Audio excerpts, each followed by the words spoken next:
ప్రేమిస్తున్న వ్యక్తి మా జగన్మోహన్ రెడ్డి. జగన్మోహన్ రెడ్డి అంటే నాకు పరమ ప్రాణం. ఆయన గురించి అహర్నిశలు 5 సంవత్సరాలు కష్టపడింది విశాఖ శ్రీ శారదాపీఠం. విశాఖ శ్రీ శారదాపీఠం పూర్తిగా జగన్మోహన్ రెడ్డి అంటే ప్రాణం పెట్టింది.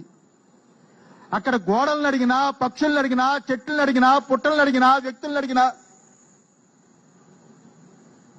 జగన్మోహన్ రెడ్డి గెలవాలి, జగన్మోహన్ రెడ్డి గెలవాలి, ఈ రాష్ట్రానికి మంచి చెయ్యాలి, దేవాలయ వ్యవస్థ బాగుపడాలి, హిందూ దేవాలయాల యొక్క భూములు కాజేయకూడదు, హిందూ దేవాలయాల్లో ధూపదీప నైవేద్యాలు బ్రహ్మాండంగా జరగాలి,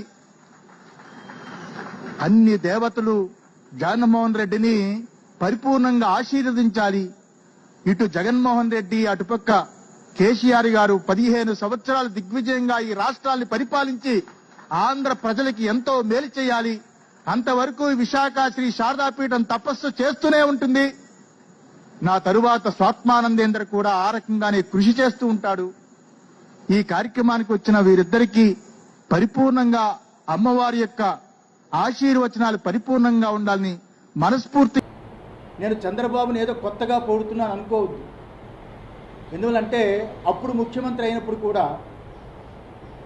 చంద్రబాబు గెలవాలని, అప్పుడు మురళీమోహన్ రాజమండ్రి ఎంపీగా ఉన్నప్పుడు నేనే అప్పుడు రాజమండ్రిలో చాలా పెద్ద సభలు పెట్టి సాధువులందరినీ పిలిచి, చిలుకూరి ఏదో అనుకుంటాను ఆయన కళ్యాణ మండపం, మురళీమోహన్ గెలిపించడానికి సాయశక్తిలా ప్రయత్నం చేశాను. అప్పుడు గెలవాలని, గెలిచినప్పుడు నేనే స్టేట్మెంట్ ఇచ్చా, చంద్రబాబు గెలవడం చాలా సంతోషం. అందువల్ల ఎవరితోటి మాకు విభేదాలు ఉండవు. మేము స్వాములం, పీఠాధిపతులం, ధర్మం కోసమే పోరాడతాం.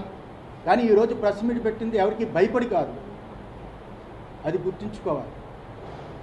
ఎవరికి భయపడి కాదు, వాస్తవాలు తెలుసుకో.